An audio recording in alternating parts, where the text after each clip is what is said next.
నేను మంచి ప్రసంగికున్నే, కానీ మా చర్చిలో నాకు సమానమైన వారితో ప్రేమగా ఉంటున్నాను. Hello brother, praise the lord. Sister, praise the lord. Church elder, praise the lord. అదే ఒక పేదవాడు, ఆయన అయ్యా వందనాలు అంటే అనేసి వెళ్ళిపోతున్నాం. అక్కడ నీ ప్రేమ ఆగిపోతుంది ఏంది? ఒక పేదరాలు వచ్చి అయ్యా వందనాలయ్యా, ఒకసారి మా ఇంట్లో మీ అడుగు పెట్టి ప్రార్థించండి. అమ్మ నాకు అంత టైం లేదమ్మా. రే, ఈమె ఇంటికంట ప్రార్థనకి వెళ్ళమని నీ అసిస్టెంట్కి చెప్తావే. ప్రేమ ఒకరి దగ్గరికి వెళుతుంది, ఇంకొకరి దగ్గరికి వెళ్ళడం లేదే. ప్రేమ సమానమైంది. ప్రభు వాక్యం సెలవిస్తాది. ప్రభుల వారు మనందరినీ సమానంగా ప్రేమించాడు.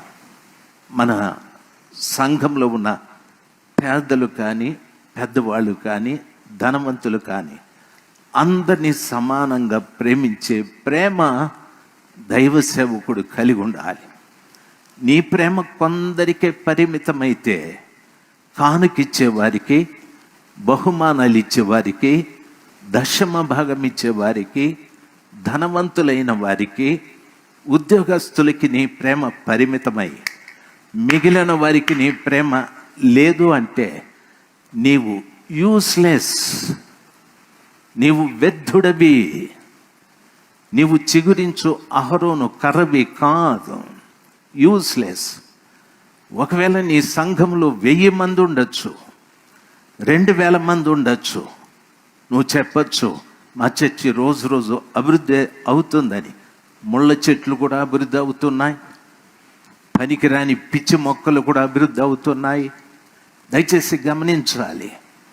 ఎన్నో పనికిరాని చెట్లు పెద్దవి అయిపోయాయి. జామ చెట్టు చిన్నదే, బాగా ఉపయోగకరంగా ఉంది. ఎన్నో పిచ్చి చెట్లు చాలా పెద్దవైపోయాయి.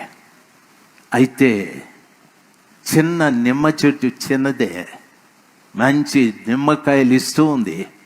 దేవుని వాక్యం సెలవిస్తారు. ప్రేమ